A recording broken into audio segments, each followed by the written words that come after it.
himself against the pillow and switched on the reading light. You know something, Scout? I got it all figured out now.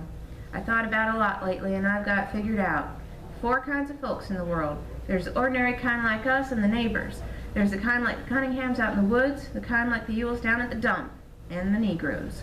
What about the Chinese and the Cajuns down yonder in Baldwin County?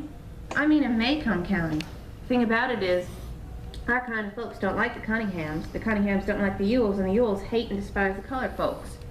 I told Jem if that was so, then why didn't Tom's jury made up of folks like the Cunninghams acquit Tom despite the Yules?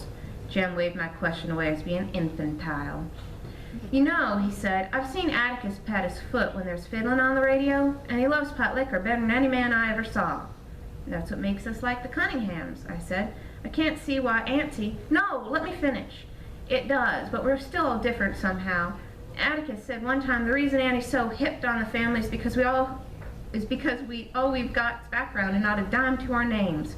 Well, Jem, I don't know. Atticus told me one time that most of his old family stuff's foolishness, because everybody's family just as old as everybody else's.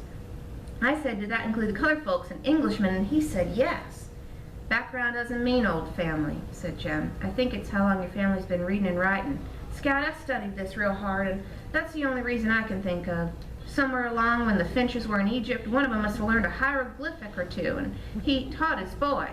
Jem laughed. Imagine Annie being proud her great-granddaddy could read and write. Ladies pick funny things to be proud of.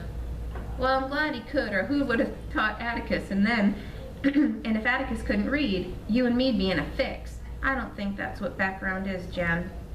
Well, then how do you explain why the Cunninghams are different? Mr. Walter can hardly sign his name. I've seen him. We've just been reading and writing longer than they have. No, everybody's got to learn. Nobody's born knowing. That